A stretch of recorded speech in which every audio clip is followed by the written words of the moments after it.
À la une ce soir. Ici, juste à côté sur les murs. On est préparé pour ça. Les fenêtres sont comme renforcées au max.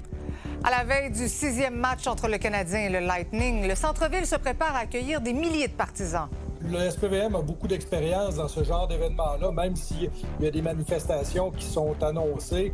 Le tueur de la Grande Mosquée de Québec demande un transfert vers une prison à sécurité modérée. Parce qu'on prétend que c'est meilleur pour lui, pour sa santé morale. Il s'est pris en main selon toujours la requête. Et quel impact l'inflation et les conflits mondiaux peuvent avoir sur la nourriture? Qu'est-ce qu'on a surtout peur, c'est la question du pétrole. Tout ce qui est transport va augmenter. Il est 17h, voici votre nouveau info.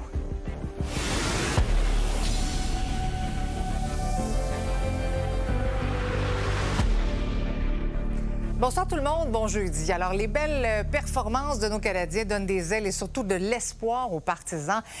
On s'attend à ce qu'il y ait pas mal de monde demain dans le Centre Bell, évidemment, mais aussi à l'extérieur pour ce 6e affrontement qui pourrait être décisif face au Lightning de Tampa Bay. Mais il y a aussi des groupes militants, syndicaux, communautaires qui appellent à une journée de perturbation et qui devraient se mêler à la foule au Centre Bell. Tout de suite, je joins Elliot. Donc, l'ambiance sera assurément survoltée autour de l'amphithéâtre.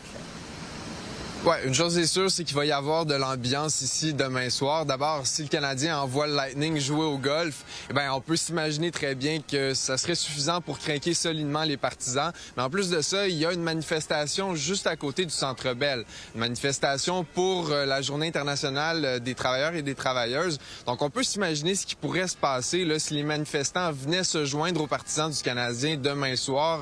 Donc, les organisateurs de l'événement pensent même peut-être changer l'événement de place. C'est pas confirmé pour l'instant. On devrait avoir la confirmation à ce sujet-là demain.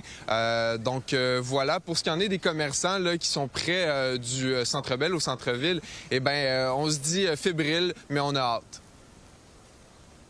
Le bordel contrôlé, honnêtement. C'est au moins comme 20 000 personnes ici, juste comme cheer on la team. Il y a comme des policiers ici aussi, juste si quelque chose arrive. Avez-vous peur que ça déborde un peu vendredi si le Canadien gagne? Non, jamais. Pour nous, on est préparé pour ça. Les fenêtres sont comme renforcées au max, rien ne va jamais comme les briser. Vous devez avoir hâte à demain. Ouais, hâte, oui, peur un petit peu. Dimanche, vendredi, les matchs, c'était ici. On était complètement remplis, on avait des gens debout partout. Cette fois-ci, on avait un sécurité. D'habitude, on n'en a pas. D'habitude, c'est moi. Honnêtement, j'avais comme 40 policiers juste à côté sur les murs. J'avais comme 7 dans le restaurant. Je pourrais assurer que tout allait bien. Cette dernière gérante de restaurant m'a d'ailleurs dit que la foule était tellement dense lors du dernier match que les ambulanciers ont dû transporter un partisan blessé à l'intérieur de son restaurant là, pour l'emmener dans un lieu sûr. Donc, les organisateurs ont remédié au problème. Comme vous pouvez voir, là, il n'y a plus de clôture juste ici. On l'a enlevé pour permettre aux véhicules de sécurité de circuler avec aise. Mais Elliot, il faut quand même dire que le service de police de la Ville de Montréal se prépare là, pour ce genre de soirée. Oui, j'ai parlé avec le SPVM tout à l'heure et on semblait très confiant là, du bon déroulement de la journée. On m'a dit que tous les effectifs nécessaires allaient être sur place. Alors, à ce sujet-là, je vous laisse écouter Yannick Dion, qui est un ancien enquêteur de la SQ. Évidemment, il va certainement avoir des unités spécialisées qui vont être mises à contribution. Ça peut être des policiers en civil dans la foule qui vont être à l'affût là, des choses ou des débordements qui pourraient survenir pour faire remonter l'information au centre de commandement pour que par la suite, les unités de contrôle de foule puissent se déployer à bon escient là, puis au bon endroit pour être capable de contrôler les débordements s'il y a débordement. Donc, le match se déroulera ici demain soir. On peut voir les écrans là, qui sont déjà en place. Donc, 3-2 dans la série contre le Lightning de Tampa Bay. Les Canadiens pourraient éliminer le Lightning demain soir et se rendre en deuxième round des séries. Alors, je sais pas pour vous, là, mais j'attends le match avec impatience. C'est clair. Merci beaucoup, Elliot. Maintenant, je vous parle de l'auteur de l'attentat à la Grande Mosquée de Québec, Alexandre Bissonnette, qui veut être transféré dans une autre prison. J'en discute tout de suite avec Caroline. Caroline, il y a une demande qui a été déposée à cet effet parce qu'il estime, semble-t-il, que sa cote de sécurité devrait être moins élevée. Oui, c'est ce qu'on stipule dans cette requête qui a été déposée dans les derniers jours, la semaine dernière, en fait, par l'avocate d'Alexandre Bissonnette, maître Sylvie Bordelais, devant la Cour supérieure. Elle, ce qu'elle estime, c'est qu'il devrait être transféré dans une prison à sécurité modérée. Elle fait valoir notamment qu'il y a déjà des analyses qui ont été faites du niveau de risque, entre autres psychologiques, qui ont été effectuées depuis 2021 et une même en janvier dernier, où on ne voit pas de contre-indication, justement, à ce qu'il puisse être transféré dans une prison de ce type. Par contre, elle mentionne également que la prison de Pont-Cartier, où il est détenu actuellement, a fait faire ses propres analyses et au contraire, on maintient qu'il devrait demeurer dans un pénitencier à sécurité maximale. Et de par ce fait, elle dit par le traitement du requérant, les intimés violent la Charte canadienne des droits et libertés en ne garantissant pas sa vie et sa sécurité et en lui faisant subir un traitement cruel et inusité. C'est ce qu'on peut lire notamment dans la requête. Et j'ai pu l'aborder notamment avec la juge à la retraite Nicole Gibault.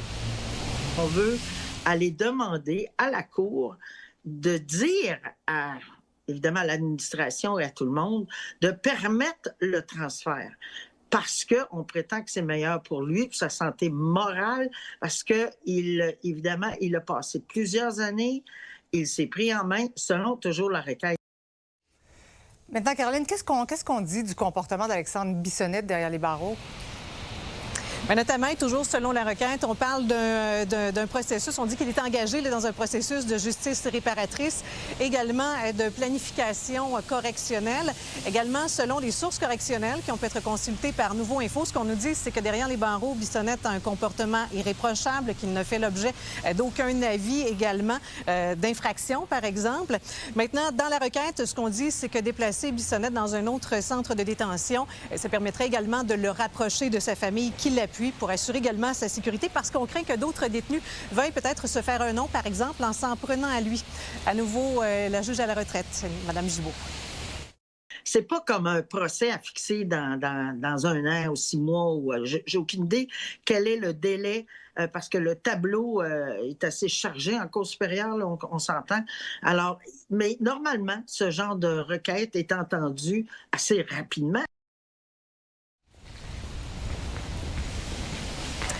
Donc voilà, on comprend que ça devrait être assez rapide là, pour que cette requête-là soit entendue. Maintenant, on suivra ça avec intérêt. Rappelons que Bissonnette est toujours détenu depuis les événements qui sont survenus en 2017.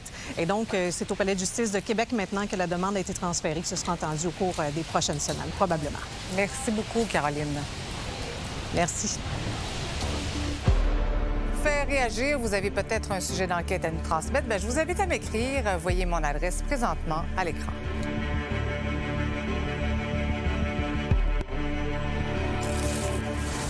Les députés de la CAQ se réunissent à Rivière-du-Loup toute la journée demain pour préparer le retour en chambre, évidemment, qui aura lieu la semaine prochaine. C'est bien sûr l'occasion pour la nouvelle première ministre de dynamiser ses troupes pour les 5 dernières semaines de la session. Jean-François est sur place. Jean-François, donc Christine Fréchette a d'abord fait un arrêt à l'Apocatière.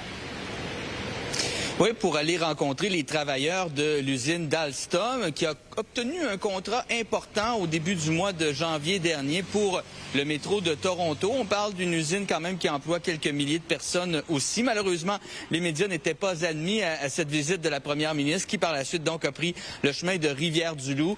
Donc les députés qui se rencontrent demain, il y a quand même quelques ministres qui étaient déjà présents cet après-midi. On pense à Mathieu Lacombe, ministre de la Culture des Communications, Amélie Dionne, qui est la députée également ici, qui est ministre du Tourisme, et Mathieu Lévesque, ministre des Régions, pour une annonce par rapport à une somme supplémentaire, 5 millions de plus pour les musées du Québec.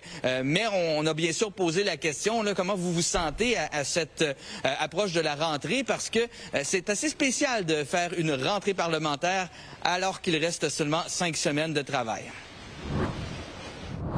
Notre nouvelle première ministre est en feu. Elle va à un rythme complètement effarant, puis on voit que c'est pas seulement des activités de communication, on voit que ça produit des résultats aussi. Donc, je vous dirais qu'on est tous animés de cette énergie-là qui est contagieuse. Puis, on se rassemble ici à Rivière-du-Loup pour faire le point pour la session parlementaire qui va commencer mardi. Elle était prête, Mme Fréchette? Elle était prête. Elle était prête et on est prêt aussi. Je vous dirais que l'équipe est mobilisée. On tend l'oreille. On tend l'oreille sur ce que la CAQ a à dire. On a une chef première ministre là, qui est en action depuis le jour 1 de son assermentation, de son élection, dans le fond. Alors, je pense que c'est très positif. On sent un élan, un engouement avec la nouvelle première ministre sur le terrain. J'en ai fait beaucoup en fin de semaine chez moi et les gens m'en parlent en bien et les gens tendent l'oreille. Donc, je pense que c'est très positif pour la suite et je pense qu'au caucus, lors des discussions, eh bien, il y aura de très belles discussions pour la session parlementaire qui s'en vient. Jean-François, tu vas couvrir ça pour nous demain, mais entre-temps, il y a Québec solidaire qui s'inquiète là, pour les infrastructures du métro de Montréal. Pour les infrastructures du métro, mais pour les projets de transport collectif en général au Québec. On sait qu'il y a une enveloppe qui a été fournie par le gouvernement fédéral aux provinces, 25 milliards de dollars, et il y a seulement le Québec qui n'a toujours pas signé une entente avec le gouvernement fédéral pour obtenir sa part du gâteau, qui est évalué à environ 5 milliards de dollars. Ça pourrait permettre d'une part de faire la réfection du métro. Il y a des stations évidemment qui en ont bien besoin, mais également construire de nouveaux systèmes. On pense au tramway de Québec notamment. Ce qui est le problème, c'est que Québec ne veut pas de conditions pour ces sommes-là. On est encore en train de négocier. C'est ce qu'on répète du côté du gouvernement de Christine Fréchette, qu'on devrait avoir une entente bientôt, mais du côté de Québec solidaire, là, on voudrait que ça se fasse rapidement. Merci Jean-François. Bon week-end. Bye-bye. Le salaire minimum va passer à 16,60 $ de l'heure demain. Ça demeure tout de même bien loin du revenu nécessaire pour vivre dignement au Québec, d'après l'Institut de recherche et d'information socio-économique, l'IRIS. Quel est donc le revenu viable qui permet de sortir de la pauvreté, notamment à Montréal? Lila Mouche explique. Tout coûte plus cher, mais personne n'arrive à bout. Je suis à 17 et quelques, donc proche du salaire minimum. Tout augmente, tout est très cher. Pour sortir de la pauvreté à Montréal, il faudrait gagner 41 585 $ pour une personne. Et pour une famille de 4 personnes, il faudrait gagner 89 000 $. C'est ce que calcule l'IRIS dans son rapport sur le revenu viable. Mais c'est quoi ça, le revenu viable? Le revenu viable, c'est un calcul qu'on fait à l'IRIS depuis 2015 et c'est vraiment, ça doit être pris en considération comme un indicateur. Donc, c'est un indicateur qui permet de déterminer à quel moment les gens ont assez d'argent pour répondre à leurs besoins en étant à l'extérieur de la pauvreté. Donc, c'est un revenu qui permet un style de vie décent, mais modeste. On n'est pas encore à la classe moyenne, mais c'est l'argent nécessaire pour répondre à ses besoins de consommation et de services.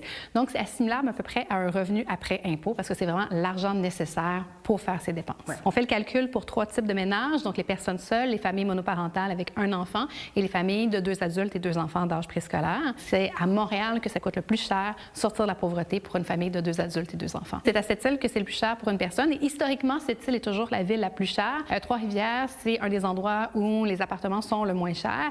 Donc, si on s'attaquait à la source du problème, on réduirait la pression sur les dépenses, pas seulement pour les populations qui sont autour de la pauvreté, mais pour l'ensemble de la population. Le calcul de l'IRIS tient compte des dépenses essentielles, mais il comprend aussi les vacances, les sorties culturelles, les imprévus, mais aussi l'éducation des enfants. En dessous de 30 $ de l'heure, je vois difficilement comment on peut survivre à Montréal. Je pense qu'il faudrait prendre plus, like many roommates. 16,60, c'est sûrement trop peu pour vivre dans une ville comme Montréal, effectivement. Donc 30, oui, mais si c'est pour payer le latte 20 pièces, j'ai pas la solution. Je peux voir dans mon fils qui travaille, son économie, il lui paye 18,50 $. C'est comme, on n'est pas dans les années anciennes. Là, il faut qu'on avance. On est en 2026. L'écart entre le revenu viable pour sortir de la pauvreté et le salaire minimum représente 13,50 $ et c'est une différence considérable. Quand je regarde les données concernant ce revenu viable-là, ma sensibilité, elle va beaucoup pour les personnes qui sont aînées, les 65 ans et plus. Justement, la semaine dernière, il y a un sondage léger qui est sorti qui indiquait que 32,5 % des 65 ans et plus gagnaient 25 000 $ et moins. D'autres études nous démontrent que la plupart des emplois plus précaires ou à faible revenu sont occupés par les femmes. 60 % de ces emplois-là sont occupés par les femmes. Les problèmes soulevés par le rapport et par beaucoup d'organismes, c'est toujours et encore la flambée des prix du logement, de l'alimentation, mais aussi des transports en commun. Et tout le monde s'accorde pour dire qu'il faut agir pour baisser la pression des dépenses. À Montréal, Lila Mouche pour Nouveau Info. Je vous parle maintenant du meurtrier de Myriam Boundaoui qui porte son verdict en appel. Salim Douabi a été condamné à 2 peines d'emprisonnement à perpétuité il y a 2 semaines. Si la demande d'appel est rejetée, il n'aura pas droit à la libération conditionnelle avant 25 ans. Myriam Boundaoui a été tuée en 2021. L'adolescente de 15 ans était victime collatérale finalement d'une fusillade entre 2 familles de commerçants. Un jeune homme de 20 ans a été sérieusement blessé par balle en fin de soirée hier dans l'arrondissement Saint-Laurent. Un appel a été logé aux policiers aux alentours de 23h30 pour des coups de feu. Là, ça se passe tout près d'une station-service du chemin Côte-Vertu. La victime a été localisée à côté d'une voiture accidentée. Sa vie n'est pas en danger. Toutefois, les circonstances de cette tentative de meurtre demeurent nébuleuses. Le niveau de stress et d'anxiété n'a jamais été aussi élevé chez les jeunes de Montréal et en particulier chez les filles. L'omniprésence des réseaux sociaux et de l'intelligence artificielle pèse lourd sur les adolescentes qui craignent pour leur avenir. Plusieurs intervenants du milieu scolaire se sont donc réunis pour tenter de trouver des solutions. Lily Mercure. Les adolescentes de Montréal enregistrent un niveau élevé de détresse psychologique. L'indice est situé à 58 %. C'est près du double par rapport à il y a 15 ans. Les garçons, eux, se situent à 28 %. Les jeunes, depuis 2010, là, ce que les données nous montrent, c'est qu'il y a quand même une détérioration de plusieurs indicateurs de santé. Donc vraiment, ça va un peu moins bien dans beaucoup de leurs sphères de vie. Que ce soit la santé mentale, on voit qu'ils dorment moins, etc. Mais aussi, on voit que pour des indicateurs plus au niveau de leurs compétences, leur estime de soi aussi, ça se détériore. Mais surtout au niveau des filles, c'est que j'ai l'impression qu'avec justement les réseaux sociaux, il y a toujours énormément de comparaisons, que ce soit à l'école, que ce soit sur le physique, que ce soit sur plein de choses. Puis c'est probablement pour ça que c'est un peu plus difficile au niveau des filles, même si les gars, je suis sûre qu'ils en vivent aussi, ils en parlent juste moins. Je remarque quand même une détresse de stress et de santé mentale. Moi, je pense que la source principale, c'est la pression, la performance et la quantité de travail. Il faut dire aussi que la détresse psychologique est plus élevée dans les milieux socio-économiques moins favorisés. Il y a vraiment des gros écarts. On part parfois de 2 fois plus, par exemple, au niveau d'indicateurs de santé mentale. Donc 2 fois plus d'élèves défavorisés qui ont une santé mentale moins bonne. C'est pour trouver des solutions que le réseau Réussite Montréal et la Direction régionale de santé publique ont créé l'événement Regard sur la santé des jeunes de Montréal. On le voit aussi ce matin, c'est un jeune sur 10 qui dit avoir une estime de soi faible, que l'estime de soi, la santé mentale, le temps écran qui est en augmentation. Donc, il y a quand même des habitudes de vie qu'il faut peut-être regarder parce que ça a des impacts dans leur cheminement scolaire, mais aussi dans leur développement personnel. Une mère qui a participé à l'événement constate que le contexte actuel favorise davantage un environnement anxiogène par rapport à il y a 10 ans. En fait, je suis mère de 3 filles de entre 26 et 16 ans. Et j'ai vu l'évolution à travers les années. Donc, le monde dans lequel vit ma jeune de 16 ans versus celui dans lequel a vécu ma jeune de 26, c'est pas du tout le même. La société est plus anxieuse en général et aussi anxiogène pour les jeunes. Le réseau Réussite Montréal prévoit organiser un autre panel sur la santé des jeunes l'automne prochain. À Montréal, Élie Mercure, pour Nouveau Info.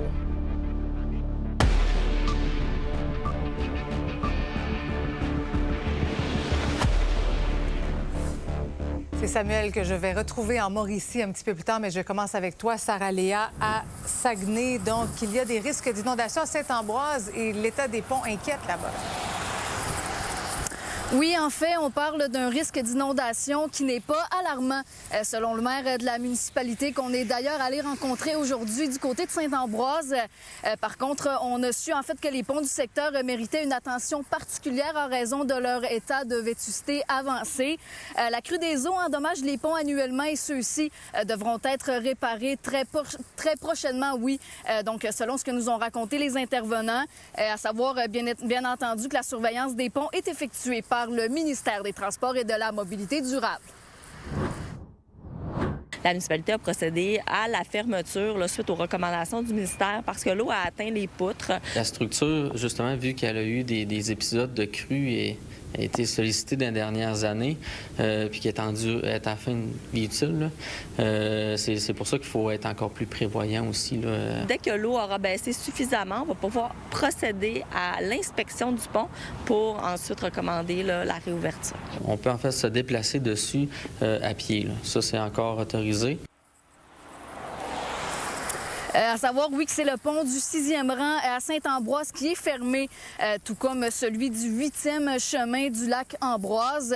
En terminant, à savoir, oui, que Trois-Rivières était sous surveillance sur le territoire du Saguenay-Lac-Saint-Jean en raison de la montée rapide des eaux là, qui se poursuit, qui a d'ailleurs commencé en fait un peu plus tôt la semaine dernière. Donc, on surveille ça de près ici au Saguenay-Lac-Saint-Jean. On comprend l'inquiétude. Merci beaucoup, Sarah Léa. Je me tourne maintenant vers Samuel. Québec qui coupe le financement alloué à la surveillance des rivières et les organismes environnementaux, justement, s'inquiètent pour la qualité de l'eau.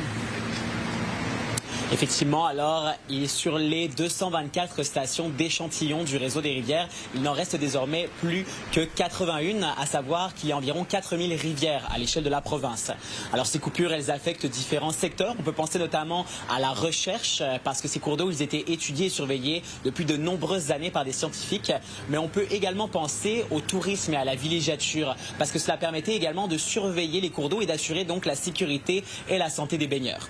Mais je vous rassure malgré tout, alors l'état des cours d'eau, il n'inquiète pas outre mesure à l'échelle de la province. Et bien sûr, les cours d'eau les plus à risque continueront d'être surveillés par les 81 stations encore en activité. Une décision qui est jugée comme logique par la directrice générale de l'Association des biologistes du Québec, qui craint malgré tout pour la sécurité de la biodiversité dans certains secteurs. On peut l'écouter. C'est un calcul très cohérent.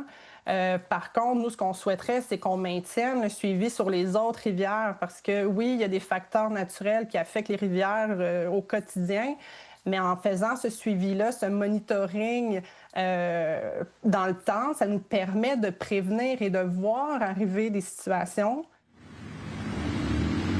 De manière générale, pour les organismes qui traitent avec l'eau et les organismes évoluant dans ce milieu-là également, eh bien, c'est quand même une situation assez désastreuse, à savoir que le programme Environnement Plage sera également aboli.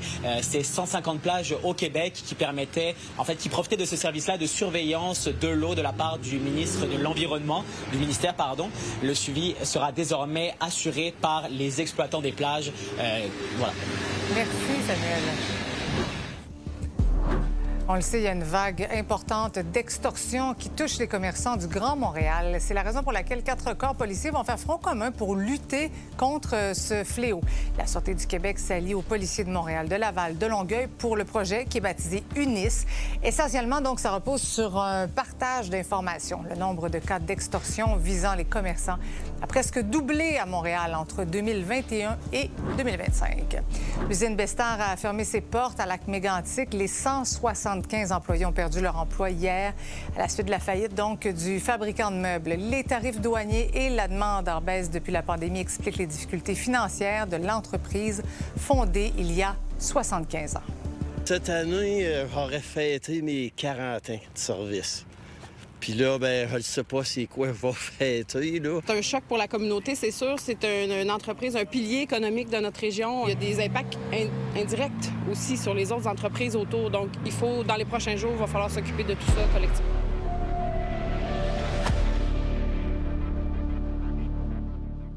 Voici ce qui vous attend au cours de la prochaine demi-heure. Blocus du détroit d'Ormuz, une aggravation de la crise pétrolière se confirme. La famille de bébé Atikamek demande d'exhumer son corps plus de 50 ans après sa disparition. Et Montréal a seulement une victoire du deuxième tour des séries. On revient sur le match numéro 5 avec les collègues de RDS. Mais d'abord, le prix des aliments a augmenté en moyenne de 30 % depuis 5 ans. Et cette hausse-là, ça a des conséquences, bien sûr, sur votre portefeuille. Le sujet retient d'ailleurs l'attention des experts au Cial Canada, qui se tient ces jours-ci à Montréal. C'est le plus grand événement de l'industrie alimentaire au pays. Étienne Fortin-Gauthier. Le Cial, c'est un événement assez unique, fermé au public, qui se passe aux 2 ans et qui se concentre sur les grandes tendances du monde de l'alimentation.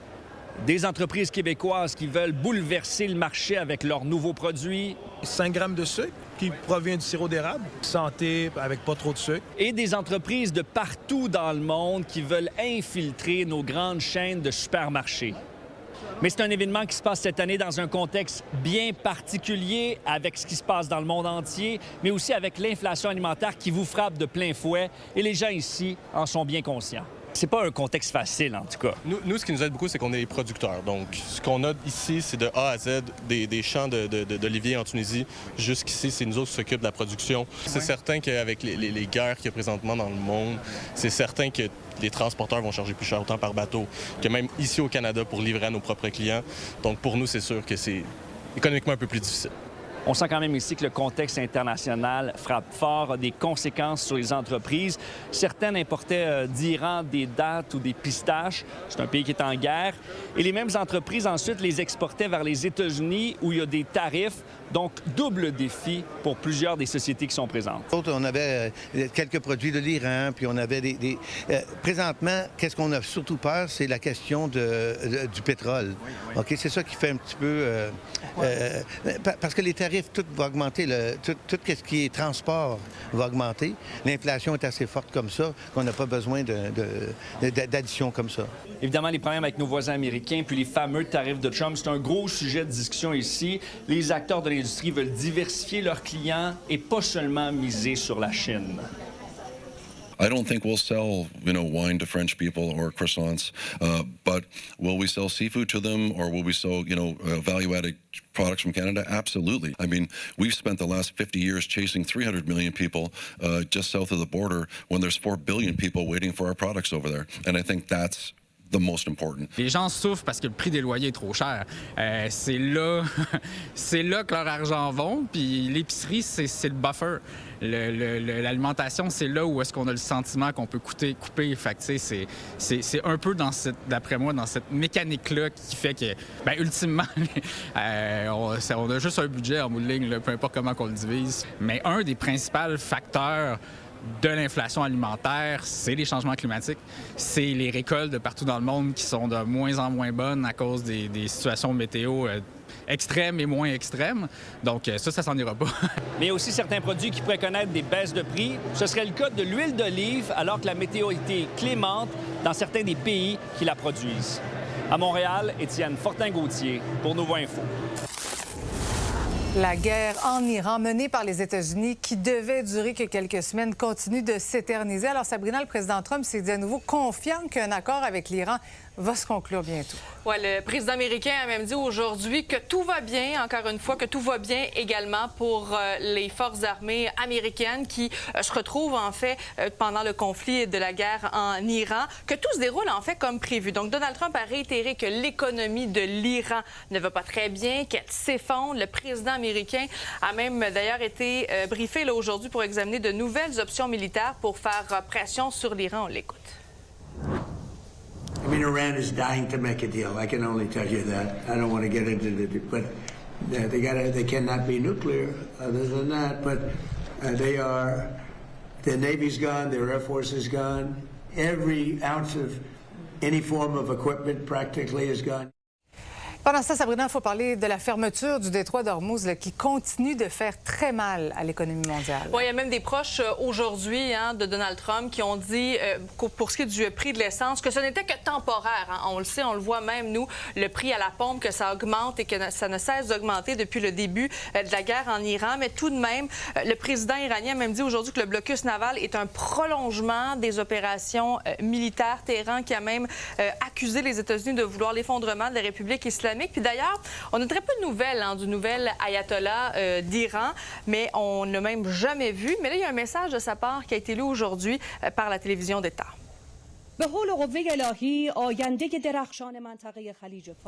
Donc, ce qu'il disait, il disait aujourd'hui, 2 mois après le plus grand déploiement militaire et l'agression menée par les tyrans de ce monde dans la région et après la défaite honteuse, c'est quand même assez particulier, défaite honteuse des États-Unis, il y a un nouveau chapitre qui s'ouvre pour le Golfe et le détroit d'Ormuz. C'est ce qu'il a déclaré aujourd'hui. Donc, ça demeure quand même assez nébuleux. Et là, pendant ce temps-là, on a le secrétaire général de l'ONU qui a dit, bon, évidemment, si on continue, en fait, de fermer comme ça le détroit d'Ormuz, bien, sur l'économie mondiale, ça va faire extrêmement mal, puis la souffrance pourrait se faire ressentir pendant vraiment très longtemps.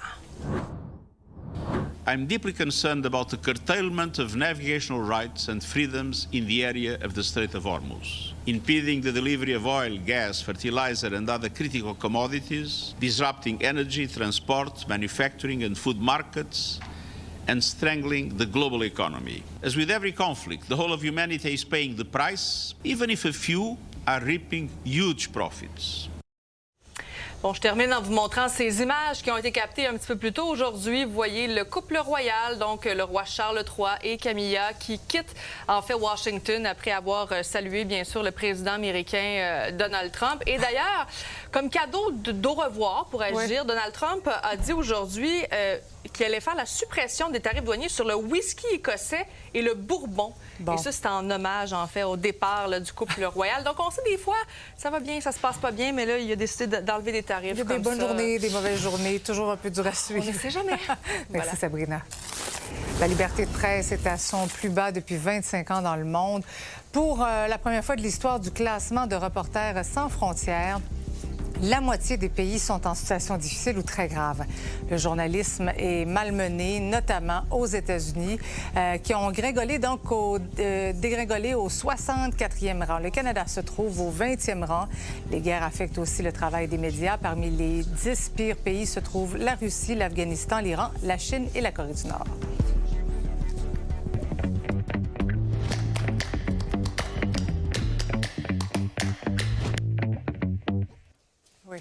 Salut Yves. Salut Marie-Christine. Salut Yves. Donc, on va parler de cette liberté de presse. Je souris, excusez-moi, parce que Yves a un problème de son encore ce soir, ça arrive parfois. Bon, bref. Yves, tu es journaliste depuis belle lurette, faut le dire quand même, et on a vu quand même la profession se transformer. Ce qu'on voit dans le classement, c'est pas drôle quand même.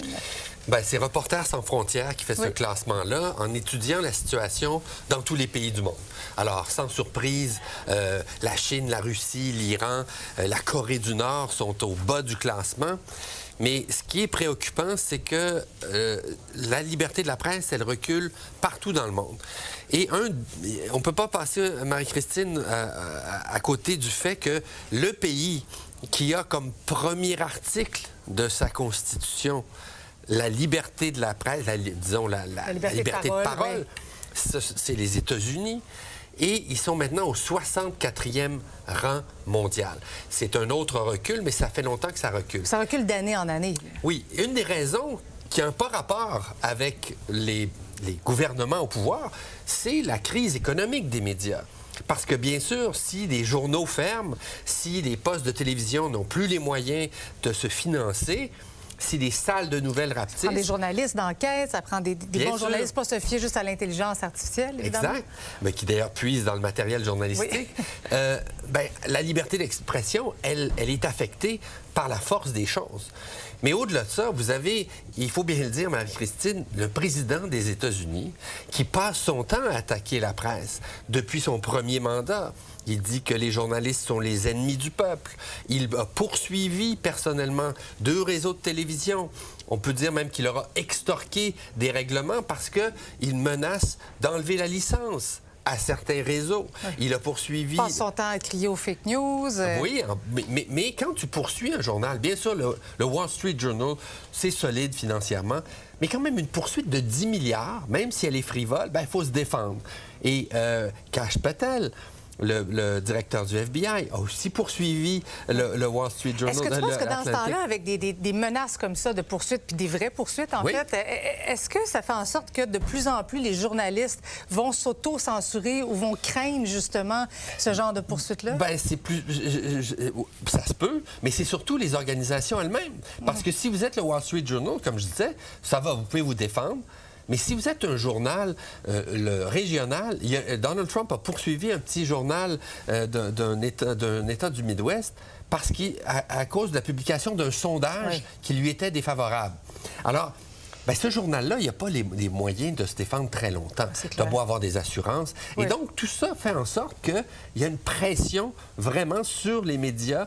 Et en tout cas, on pourrait continuer la liste des attaques sur les journalistes aux États-Unis. Qui ont toujours été l'exemple pour les journalistes du monde entier. Oui. J'ai dit tantôt que tu étais journaliste depuis belle lurette. Je voulais quand même pas trahir ton âge. Belle lurette, tu peux le trahir si tu veux. C'est toute une lurette, oui. Bon week-end, bye-bye. C'est une journée importante et chargée en émotions pour la famille de Lauriane Echaquan, un bébé Atikamekw de la communauté de Manawan, qui n'est jamais rentré à la maison après une visite à l'hôpital de Joliette en 1973. Marie-Claude qui suit ce dossier de près pour nous. Donc, sa famille s'est présentée à la Cour supérieure à Joliette pour demander l'autorisation d'exhumer son corps.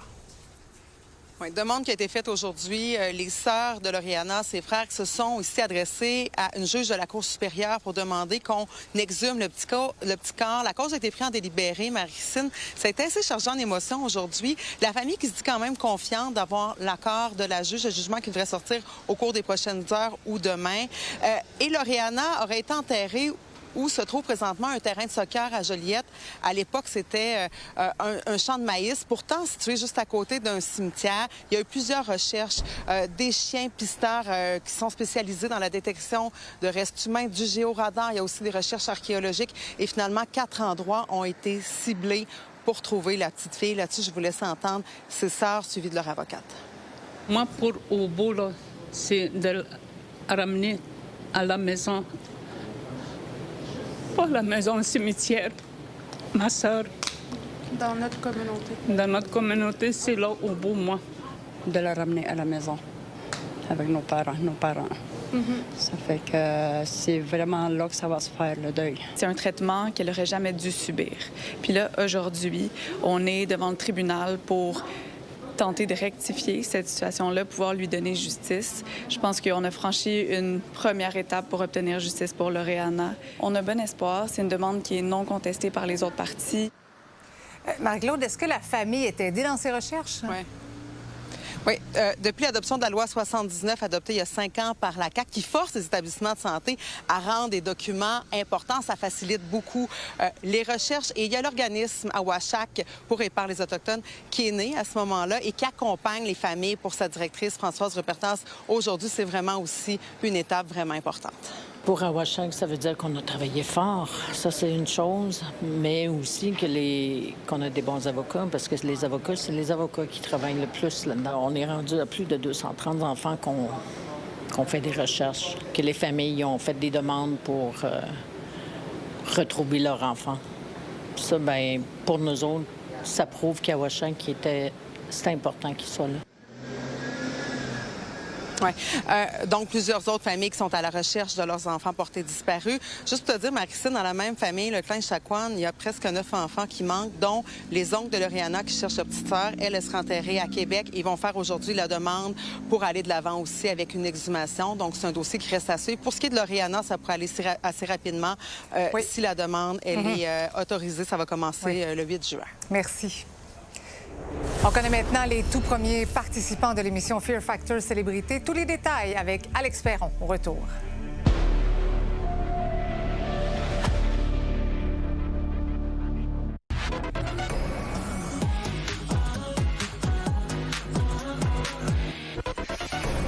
Bonsoir, Alex. Bonsoir, Marie-Christine. Alors, François Bellefeuille qui se cherche un stagiaire. Oui, c'est rare qu'on fait ça, mais on se cherche un stagiaire ouvertement. Alors, l'humoriste François Bellefeuille, en fait, qui va être en tournée cet été pour son spectacle Sauvage, mais aussi en tournage pour la 4e saison de Temps de chien.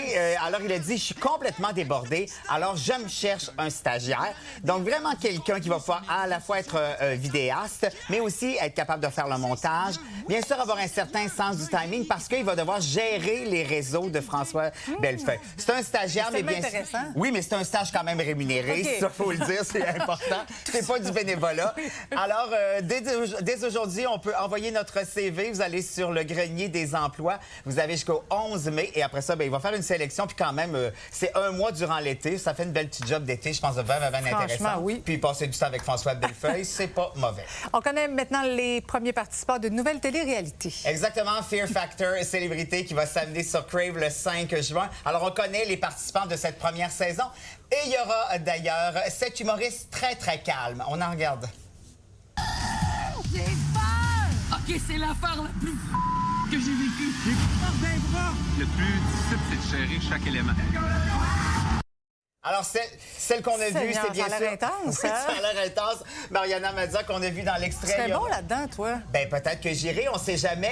Marilyn Jonca sera là aussi, Danick Martineau, Marie-Josée Gauvin, Dominique Paquette et nul autre que Beach Day Everyday lui-même, Olivier Primo sera là. Alors, on pourra frissonner avec tout ce beau monde dès le 5 juin sur Crave. Je soumets ta candidature, Alex. C'est bien fine. On pop pour Michel Richard cette semaine. Oui, exactement, l'émission de ce soir, déjà disponible sur Crave et sinon à 19h30 sur Nouveau. Alors, c'est Maxence qui a rencontré Michel Richard et entre autres, il lui a demandé si c'était possible d'avoir un retour sur scène et elle nous a appris aussi quelque chose en fin de topo. Vous allez voir. Écoutez ça. Mais les shows à grand déploiement maintenant, faut bien y penser, hein, parce que c'est des budgets qui nous restreignent à pas faire ça, tu sais. Mais tout ce que je sais, c'est qu'au bout de ça, il y a des gens qui sont venus aussi pour faire un film. Ça, c'est intéressant, avec des gens intéressants, là, tu sais. Oui. Alors, on va voir. Mais ça me captive. Ça, le voir de ton vivant. J'aimerais... ça, c'est sûr. Alors peut-être un film sur Michel Richard personnage? et Rémi-Pierre Paquin est notre invité. Et il y aura un scoop pour nous à l'émission ce soir. Manquez pas ça. J'aime ça, les scoops. Merci beaucoup, Alex. À lundi. À lundi.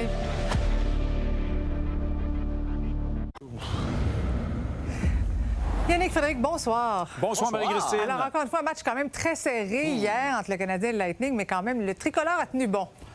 Le Canadien a fait preuve de résilience. Il n'y avait pas beaucoup de gens qui étaient confiants du Canadien pour le match numéro 5 présenté à Tampa, mais il est sorti gagnant de ce duel fort important. Et c'est les employés de soutien qui ont marqué. Alexandre Texier, entre autres, qui a marqué le but de la victoire. Il y a Kirby Dach qui a marqué le but. Et Brandon Gallagher également, qui effectuait un retour au jeu. Jakub Dobeš a été excellent au cours de ce match avec 38 arrêts sur 40 tirs. C'est donc dire que le Canadien aura la chance d'éliminer le Lightning de Tampa Bay demain au Centre Bell. Extraordinaire. Mais ça va être extraordinaire. Je t'ai parlé d'Alexandre Texier. Oui. Il est français. Oui. Voici la description du but par Jean-Charles Sabatier, qui va être l'invité de l'antichambre ce soir.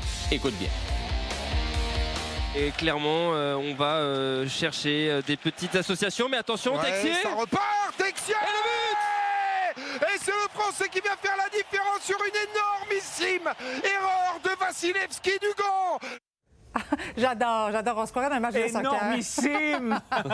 Et je te signale, soit dit en passant, que Cole Caulfield ne connaît pas nécessairement de très bonnes séries, mais il a été mis en nomination aujourd'hui pour le trophée Lady Byng, qui est remis au joueur le plus gentilhomme de la Ligue nationale de hockey et un des 3 finalistes. Ailleurs dans la LNH, il y a 2 autres équipes qui pourraient subir l'élimination? Oui, les Oilers d'Edmonton, entre autres, face aux Ducks d'Anaheim, donc parce qu'ils tirent de l'arrière 3-2 dans leur série. Mais il y a le premier ministre aujourd'hui, Mark Carney, qui est un grand partisan des Oilers d'Edmonton, n'a pas hésité aujourd'hui, regarde, à porter sur sa cravate une cravate avec le logo des Oilers d'Edmonton. Il a même déjà pratiqué avec les Oilers, on s'en souviendra, lors de sa campagne électorale. Et il y a une autre série également qu'on va suivre ce soir, c'est celle entre le Wild et les Stars de Dallas. Là également, ça pourrait se terminer ce soir. Le Wild qui pourrait l'emporter et causer une certaine surprise en éliminant Dallas. En terminant, il y a un match de baseball qui est en cours en ce moment et que ça se passe sur un terrain sous haute surveillance. Effectivement, haute surveillance. Le pointage, honnêtement, n'a pas vraiment... Le pointage n'a pas vraiment d'importance. Mais on trouvait que ces images-là étaient absolument merveilleuses parce que ça se passe sur un terrain situé à l'intérieur d'une prison désaffectée. C'est dans la Ligue frontière et c'est à la prison de Joliet, en Illinois. Les Slammers de Joliet qui affrontent les Getaways Grizzlies. Voilà les images. Ça, c'est un endroit où les prisonniers, pendant 88 ans, ont joué au baseball. C'est un stade qui a servi même, cette prison-là, dans certains films d'Hollywood. C'est une première, mais c'est pour le lancement officiel des célébrations qui entourent le centenaire. Tu sais, la célèbre route 66, Route 66 aux États-Unis, Marie-Christine. Oui. Bon. Alors, cette route-là passe tout juste à côté du stade. Alors, pour souligner le centenaire de la route, on a décidé d'organiser ce match de baseball sur le terrain, ce qui nous fait dire que les frappeurs peuvent être menottés. Et l'histoire ne dit pas s'il y a eu beaucoup de vols de but. De vols de but!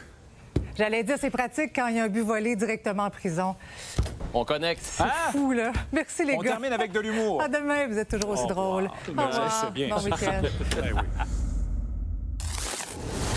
Des images spectaculaires qui nous viennent de la France. Un autobus et une voiture qui sont tombés dans la Seine. Ça s'est passé à Juvisy-sur-Orge, à une quarantaine de minutes au sud de Paris.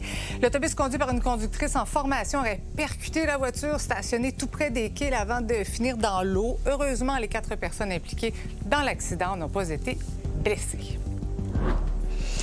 Salut Michel. Allô, Marie-Christine. Ce soir, les débatteurs s'intéressent à la vente de boissons énergisantes parce que ça inquiète tellement de monde. Oui, parce qu'on sait que la consommation peut même être mortelle dans certains cas. C'est ce qui est arrivé, on le rappelle, au jeune Zachary Miron, 15 ans, en janvier 2024, lorsqu'il a consommé une seule canette de boisson énergisante avec son médicament contre le TDAH. Alors, depuis, ses parents ont lancé une pétition officielle qui est sur le site de l'Assemblée nationale. Je regardais tout à l'heure, on est rendu à plus de 33 000 signatures pour réclamer l'interdiction de la vente aux moins de 16 ans et de réfléchir à même l'interdire aux mineurs. À 16 ans. Nous, on va plus loin au débatteur. On se demande, avec ces dangers-là, puis c'est assez récent, on se dit, on va peut-être découvrir d'autres dangers avec le temps. Est-ce qu'on ne devrait carrément pas interdire la vente pour tous de ce genre de boisson? On débat de ça avec 3 débatteurs et notre invité, le docteur Benoît Eppel, qui sera avec nous ce soir sur le plateau. Intéressant. Merci beaucoup, Michel. Bye bye, bon débat. Soirée. Excellente soirée à notre antenne. On se retrouve lundi, 17h.